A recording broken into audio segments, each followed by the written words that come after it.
안녕하세요, 구독자 여러분. 구독과 좋아요는 채널 운영에 큰 힘이 됩니다. 인생을 살아가다 보면 믿을 수 없을 정도로 뻔뻔한 사람들을 만나게 될 때가 있습니다. 다른 사람들을 속이는 걸 당연하게 생각하고 속은 사람이 바보라 생각하는 못된 인간들이 있죠. 제가 결혼한 집안의 시어머니 역시도 그런 잘못된 생각을 가진 인간이었습니다. 제가 40평생 사는 동안 어떻게 이런 이기적이고 추악한 사람이 있을까 싶을 정도였으니까 말 다 했죠. 그 시모에게 제가 통쾌한 한 방을 날리게 된 일이 있어 오늘 이렇게 사연을 얘기해 볼까 해요. 안녕하세요, 어머님. 제가 오랫동안 고민을 했었는데 아무래도 말씀을 드려야 할 것 같아서요. 뭔 대단한 얘기를 하려고 뜸을 들이고 그러니. 답답하니 무슨 일인지 얼른 말해보거라. 어머님 얼마 전에 놀러 오셨을 때 제 허락도 없이 물건 가지고 간 거 알게 돼서요. 폐물에도 손대시고 옷이며 시계며 이래저래 많이 가져가셨더라고요. 이걸 말씀드리는 것도 민망한 일이지만 어머님께 꼭 전하기는 해야 할 것 같아서요. 그게 무슨 말이니? 내가 네 옷이며 시계? 폐물? 그것들을 왜 가져가? 내가 딱히 쪼들리는 사람도 아닌데? 그야 제가 알 수 없는 일이죠. 이제부터 어머님이 왜 그러셨는지 물어보고 싶어서 그런 거니까요. 아니, 내가 지금 이렇게 말하는 거 무슨 뜻인지 모르니? 내가 안 가져갔다고 말하고 있는데 무슨 사람을 범인 취급하고 있어? 남편이 저희 맞벌이라서 집에 있는 게 혼자 두기 걱정된다고 했던 거 기억나시죠? 그래서 집에 강아지 뭐 하는지 확인하고 목소리도 전할 수 있는 기계가 있거든요. 거기에 어머님이 저희 없을 때 들어오셔서 물건 챙겨가신 거 다 담겨 있네요. 혹시 왜 들고 가신 건지 이유라도 말씀해 주실 수 있나요? 기계 그거 오류난 거 아니니? 생사람을 잡아도 적당히 잡아야지. 어디 시엠이 무서운 줄 모르고 이렇게 추궁을 해대? 네가 형사니? 어머님, 저 법률 사무원으로만 벌써 3년 넘게 일했어요. 남편도 경찰 일하고 있어서 어깨너머로 듣는 얘기도 있고요. 이렇게 저희 없을 때 들어가서 물건 가져가시고 그러면 정말 곤란해요. 그래, 생각해보니까 내가 너희 없을 때 반찬이며 이래저래 챙겨주러 갔었던 기억이 있구나. 옷이며 폐물은 많이 낡았길래 수선해주려고 챙겨갔었던 거다. 이제 기억이 났구나, 네, 어머님 마음은 감사한데 앞으로는 그런 것도 미리 말씀을 해주셔야 해요. 안 그러면 도둑 들었다 생각하고 신고하게 될 텐데 그럼 인력 낭비잖아요. 그래, 듣고 보니 네 말이 맞는 것 같구나. 충분히 생각을 못해서 미안하고 앞으로는 꼭 알리도록 하마. 이해해 주셔서 감사합니다, 어머님. 시어머니는 손버릇이 좋지 않고 거짓말을 일삼는 분이었습니다. 저는 그래도 시모의 체면을 생각해 눈에 훤히 보이는 거짓말 역시도 참아 넘어가줬죠. 다행스럽게도 제 조언을 받아들인 덕분인지 몰래 집에 찾아와 물건을 훔치는 일은 줄어들었는데요. 대신 다른 못된 버릇이 생기고 말았습니다. 얘야, 나 어떡하니? 내가 친구랑 놀러 왔다가 지갑을 잃어버렸지 뭐니? 친구도 나도 둘 다 돈이 없어서 낯선 곳에서 늙은이 둘이 굶어 죽게 생겼다. 친구분도 지갑 잃어버리셨어요? 나중에 지갑 찾으면 돌려주신다고 하고 일단 친구분 걸로 해결을 하시죠. 애초에 내가 알아서 해결이 되는 거였으면 너한테 말을 했겠니? 나도 친구도 돈이 없으니까 너한테 연락한 거 아니냐? 네, 그럼 어디인지 위치 알려주시면 제가 모시러 갈게요. 지도 어플 키신 다음에 장소 불러주시면 될 것 같아요. 나는 번잡해서 그런 거 키고 뭐 찍고 이런 거 못한다.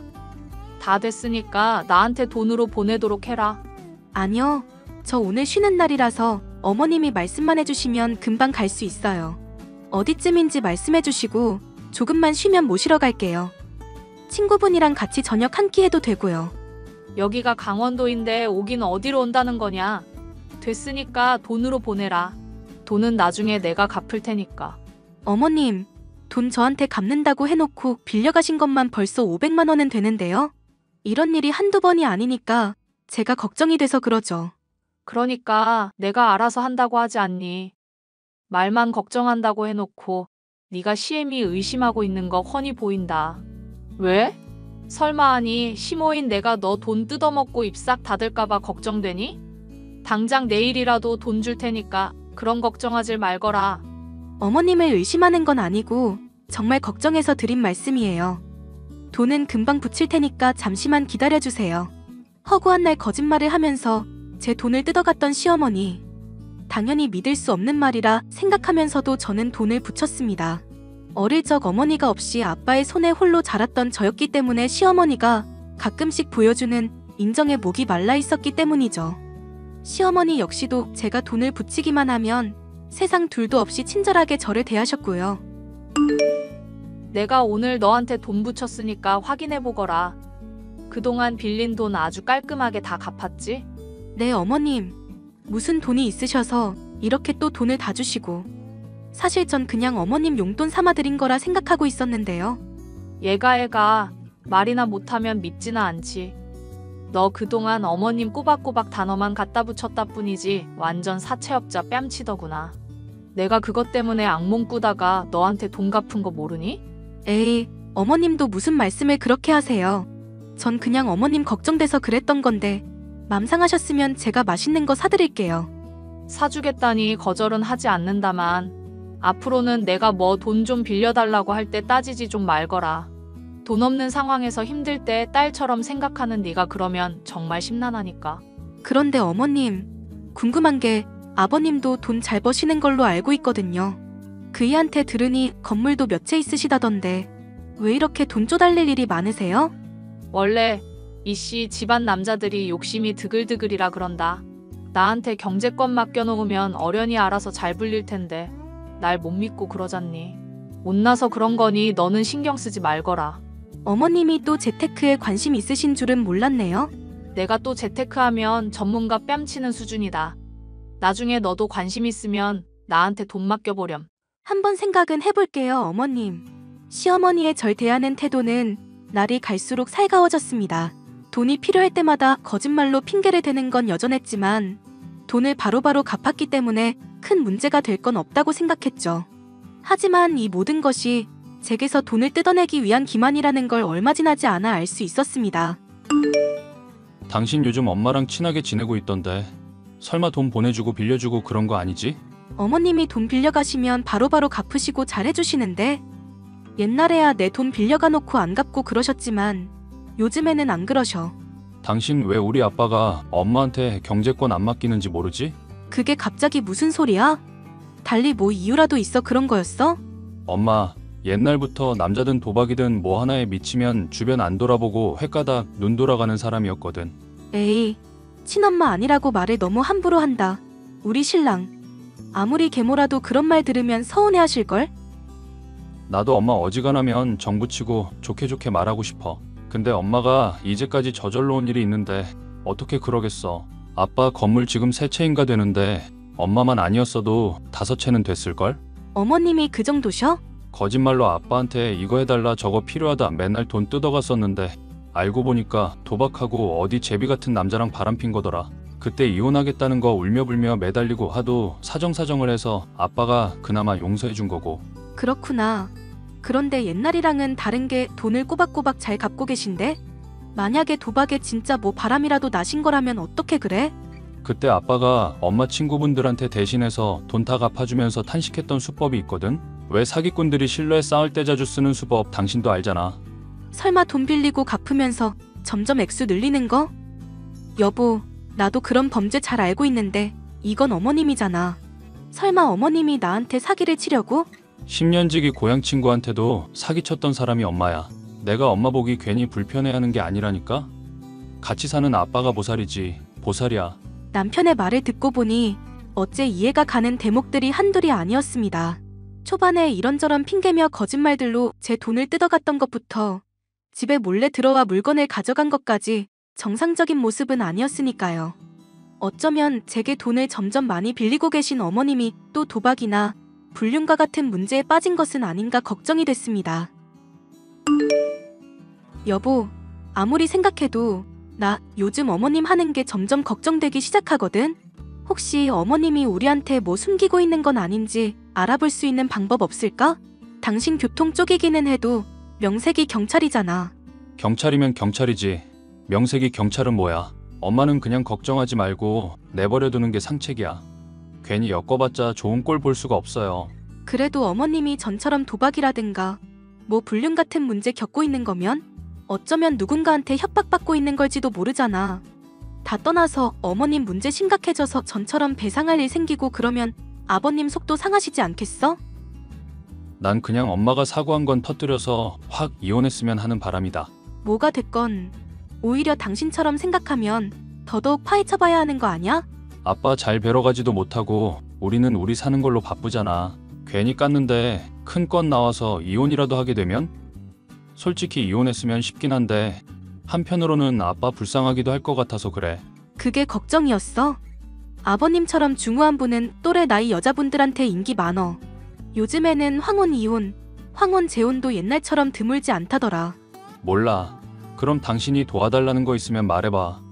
범죄 아닌 선에서라면야 내가 최대한 도와줄게. 됐어. 당신 미적지근한 거 보니까 내가 알아서 하는 게 차라리 낫겠다. 내가 어른이 알아서 잘해줄 테니까 굿이나 보고 떡이나 드셔.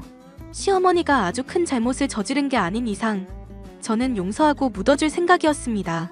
시어머니를 위해서가 아니라 그런 사람이라도 남편에게는 엄마였고 아버님에게는 아내였으니까요. 하지만 조사를 진행하면서 알게 된 사실은 경악을 하기에 충분했었는데요. 몰래 시어머니를 따라다닌 지 채 한 달도 되지 않아 바람을 피는 것부터 저를 비롯해 여기저기서 뜯은 돈들을 상간남에게 갖다 바치는 걸 알게 됐기 때문이죠. 하지만 저는 이런 시어머니의 행동이 어쩌면 협박 때문일지 모른다는 가능성을 떠올렸습니다. 어머님, 사랑하는 어머님, 저랑 간만에 술 한잔 하실래요? 어머님한테 제가 용돈도 많이 드리고 오랜만에 이런저런 얘기나 하고 싶어서요. 용돈 준다니 나야 거절할 이유가 없지 않겠니? 술은 내가 집에 사들고 갈까? 아니면 네가 집으로 올래? 아버님이며 남편이며 보는 눈도 있는데 어디 놀러가서 한잔해요, 어머님. 여자끼리 놀러간다고 하는데 남자들이 뭐 어쩌겠어요. 좋은 생각이구나. 네가 예약 잡기만 해라. 나는 가서 먹을 음식 좀 미리 해두고 있으마. 감사합니다. 오랜만에 어머님 손맛 좀 보겠네요. 그렇게 여행을 간 저와 시어머니. 술자리를 진탕 벌인 저는 시어머니의 핸드폰을 몰래 열어 상간남에게 협박받고 있는 건 아닌지부터 확인하려 했습니다. 상간남과의 대화를 확인해 알게 된 진실은 제 예상보다 훨씬 추악했는데요. 상간남과 오래전부터 바람을 펴왔었고 남편이나 시아버지를 돈줄로 생각하는 것은 물론 저를 완전 바보로 취급하고 있었더군요. 조만간 제게 1억 정도 뜯어낼 예정이라며 희희낙낙 웃기까지 하면서요. 이렇게 이기적이고 뻔뻔한 인간을 진심으로 걱정해줬었다니 저 스스로가 너무 한심해 눈물이 날 지경이었습니다. 며느래기야. 나 정말 너무 심각한 일이라 지금 손이 떨리는구나. 병원에 확인을 해보니 내 수술비가 1억이 든다지 뭐니? 1억이요? 그래, 수술 안 하면 죽는다잖니. 당장 1억 좀 빨리 보내다오. 응? 아버님이 저보다 돈 훨씬 많으시잖아요. 그걸 왜 하필 저한테 말씀을 하시는지 모르겠네요. 민우 애비한테 말했다가 뒷목 잡고 쓰러질까봐 그래. 가뜩이나 요즘 건강도 안 좋은 사람인데 걱정 끼쳐서 되겠니? 잔말 말고 돈 당장 보내다오. 부탁이다. 가만히 보자 하니 사람 참 우습게 보이시나 봐요. 뜬금없는 얘기도 정도가 있지. 갑자기 수술비 1억을 달라 하시고 수술비 없으니까 차라리 그냥 죽으시는 건 어떨까요? 뭐? 너 시애미한테 무슨 말을 그렇게 하니? 죽으라니, 이게 어디서 배운 말버릇이야. 아니, 댁은 어디서 배웠길래 대낮부터 남자랑 모텔에 가질 않나? 며느리한테 1억이나 사기를 치려고 하시는데요? 너 그게 다 무슨 소리야? 내가 남자랑 뭘 어째? 저 배울 만큼 배웠고 어머님이 생각하는 것처럼 만만한 사람 아니에요. 이제까지 말도 안 되는 거짓말인 거 알면서 속아줬던 거지. 정말 멍청해서 속은 것도 아니고요. 진정하고 잠깐만 나랑 얘기 좀 해보자. 응? 그이나 아버님한테 어떻게 전할까 고민하고 있었는데 하는 꼴을 보니까 그냥 시원하게 까발려야겠다 싶네요. 그동안 사람들 기만하시고 거짓말한 죗값 톡톡히 받으셨으면 좋겠어요. 아가, 잠깐만 기다려보라니까. 내가 무슨 잘못을 한 건지는 모르겠지만 일단 빌게. 빌 테니까 용서해 주렴. 응?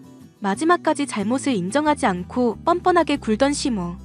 저는 결국 가족들에게 시모의 바람이며 사기 행각을 죄다 까발렸습니다.